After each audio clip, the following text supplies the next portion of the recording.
Hello.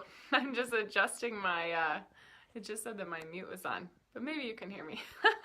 This is Violet, and I'm excited to talk tonight about this plague of decisions when it comes to dating and when it comes to love. So are you sick of feeling overwhelmed? Like, which app do I use? What do I do on a first date? What do I do on a fifth date? How do I talk about commitment without pushing him away? How do I know what sort of guy is right for me? How do I change my pattern of attraction so I'm no longer attracted to the wrong guys? But then how do I find myself attracted to someone who could really be a great partner in a long-term relationship? So I totally get it. It sucks to be overwhelmed by so many decisions, and online dating has just made it worse. I mean, there's a bajillion apps with all these different types of profiles, and it feels like there's more information than ever out there about love, but there's not as much transformation as there should be happening from the inside out and from the outside in.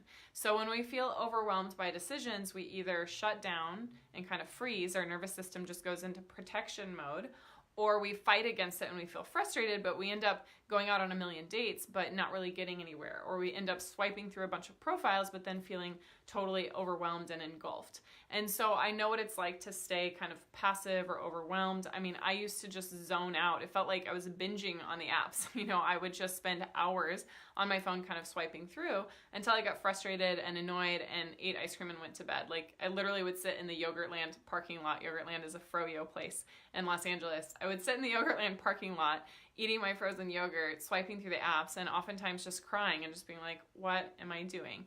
And that was many years ago, but the main thing that happened is that I decided finally, like, this is not acceptable to me anymore. Like, I can't just keep putting my energy, my heart, my time into these apps that aren't getting me what I really want, which is love.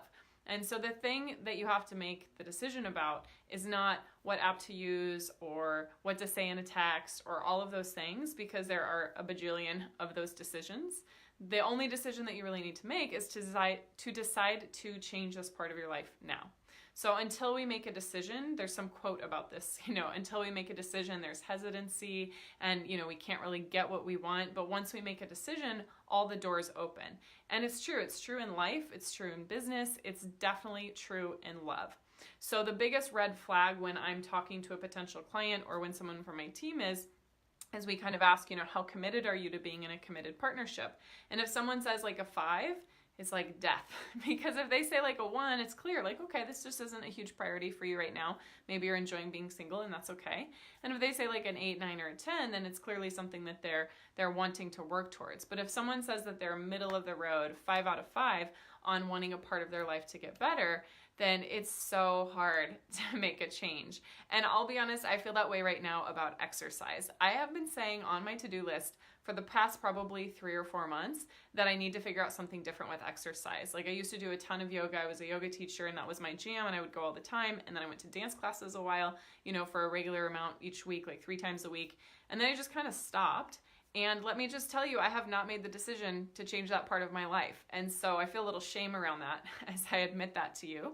But I know that once I decide to have an exercise routine that works for me and to have this part of my life, the fitness part of my life, fixed for once and for all, I will take action like that in a second. And there won't be any of this waffling or maybe I should do this or maybe I should do that. It's almost like I'm indulging myself in the not knowing because I haven't yet decided to fix it. Now, I've talked to and worked with hundreds and thousands of women, and this indecisiveness and this, getting distracted by all the different options is actually a huge problem, because most of the women I speak with, they want to be in a lasting committed partnership, and they might have doubts about that happening because they might meet a lot of men who aren't that committed, or men who are emotionally unavailable, or men who are ghosting them. And it's totally easy for us to point our fingers and say like, oh, well, he just doesn't want commitment. But if we look deep inside, there might be places within ourselves that we're not fully committed to. So we might not be fully committed to changing this part of our life. We might be just kind of in this, crossing our arms, I just want to complain about it for a little while mode, which I get it. I think that's a phase we all go through when we're feeling the resistance to change.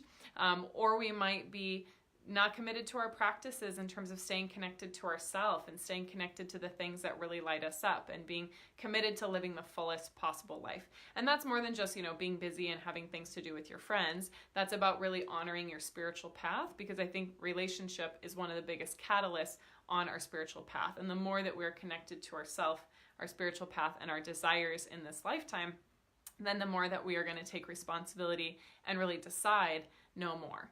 So where have you been settling in your love life? Have you been settling for boredom? Have you been settling for just swiping and not getting anywhere? Have you been settling for feeling crummy inside about love instead of knowing that you're an absolute goddess and you're totally worthy of having an amazing relationship? You know, imagine what it would be like if you didn't have to worry about all of these decisions because you weren't dating from your head, but you were dating from your heart. You were connected to your heart and also to your gut, to your intuition. It's not okay to just date from our heart because sometimes we're not going to be setting healthy boundaries, or we won't be paying attention to the red flags if we're just dating from our heart. So we need it all. We need to date from our head, our heart, and our body. But ask yourself, you know, am I kind of settling for just overgiving, being overly compassionate without having healthy boundaries? And what would it be like if I didn't have to worry, if I didn't have to second guess myself, if I knew what to do when, because A, I trusted myself, B, I listened to my instincts and my red flags, and C, I had a team of support to help me. So the clients that I work with, you know, they just don't want to do it alone anymore. They don't want to second guess themselves or have to go through all of these decisions. They just want to go from where they are now, which is single and frustrated and stuck, to being in a great partnership.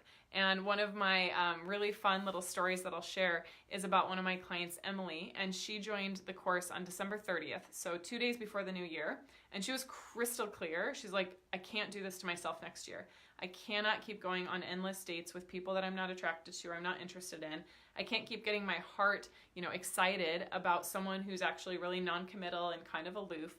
And I can't just keep putting myself through the ringer, beating myself up with all this self-doubt and shame and fear. So when Emily came in and started 2 days before the first day of the year, you know, she was crystal clear that she just couldn't do this anymore to herself. She had made the decision to fix this part of her life now and let me take care of the other decisions. You know, I'm always counseling my clients on what to say or which apps to use or what approach or what conversations or what energy to bring to move a relationship forward and to help them get exactly what they want. But it doesn't matter anything that I say, you know, until the person has decided, like, yes, this needs to be fixed. And hi, Rhea, thank you for chiming in. She says, yep, I feel the same. So let's do it. Let's make the decision to fix the parts of our life, not because they're a problem or there's something wrong with us, but because they're calling for us to bring more of ourselves to them in order to bring us to the next level in our life, in order to bring us to even more fullness and a deeper relationship within ourselves and within the world around us. So I'm super passionate about being able to live as women from our head, our heart, our body, and to really transform the world through our relationship. That's what I'm here. I am all about pleasure, love, relationship, partnership, and doing the deep work within ourselves. And sometimes that means that we actually have to leave partnerships that are really codependent or that don't work for us or that are subtly or overtly abusive. So I'm not saying like, oh, just be in love and everything is fine. Like, no, it takes a lot of fire and determination and discernment to really walk this path with integrity and with truth about what you're really willing to put up with and not. But if you're curious about how to be in that path of alignment with yourself, how to find and reclaim your feminine essence and integrate your own feminine and masculine, and how to stop making all of these decisions from your head and just live more in your heart with trust in the moment, with the guidance of someone who knows the ropes and doesn't want, you know, and won't let you fall off the side, then I would love to connect. Our team has free 45-minute breakthrough to love sessions, and during that you're going to get total clarity on what to do in your love life in order to have the love that you want. And we'll talk about that vision of not having to make all these decisions, because that's probably what you're wanting in your partner too. Someone to really step up and plan dates for you and create amazing trips and adventures and help you to feel safe and taken care of and loved and cherished and supported. And that starts with you making the decision for yourself, and then let him take care of a lot of those decisions, and you just get to keep choosing you.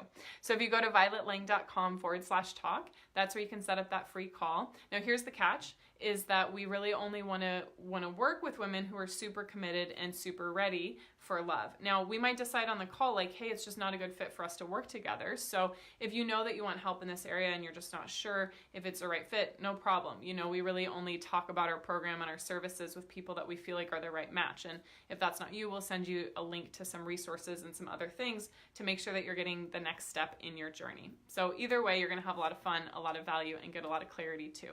So that's violetlang.com/talk. And I will see you soon on the next Facebook Live about another juicy topic. All right. Mwah.